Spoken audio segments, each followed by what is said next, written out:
Hi, I'm Charles Cecil. I'm the founder and managing director of Revolution Software, and I'm the director of the Broken Sword series. I'm going to talk about the manuscript and the PDA and the way that they work within the context of the game and within the context of the puzzles. Can you decode it, George? Not fully. I need a library or a database. In Broken Sword 1, we had the idea of a manuscript and the way that it conveyed the background history. And I think it worked very well.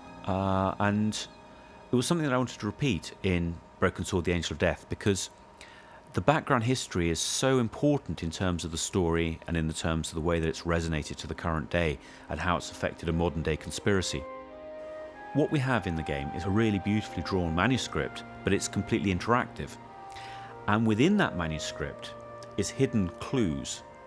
The first clue, the most obvious one, is the writing at the top of the page, which reads, "Below the fortress of the one true patriarch awaits the angel, for he who is worthy and follows the path of righteousness." And it becomes very clear that actually the angel is the treasure that Anna Maria is after. It doesn't look much like treasure to me. At its most basic level, if they can find out which the fortress is and who the true patriarch is, then they're halfway there. So in the manuscript, we've actually hidden that within the pictures. So on the left hand side we have two characters. One is a holy man, another is a king. By exploring the manuscript, George can use the information and the knowledge that he has to work out who these people are.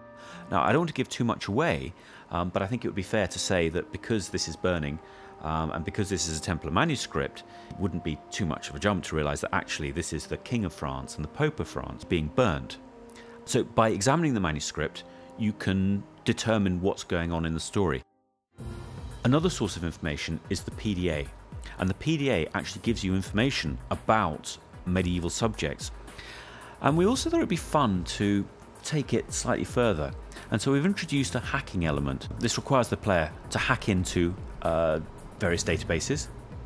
We felt that because in real life you wouldn't be able to do this straight away, it gave us the wonderful opportunity to use the PDA to hack through the form of a hacking game. But having hacked in and having downloaded the information can cross-reference with the manuscript, and by looking at both sets of information you can work out who the true patriarch is and you're on your way. So that, I think, is going to make it much more interesting, and it's also going to educate the player about the background history, which I think is sort of cool. I'm really pleased with the way it works.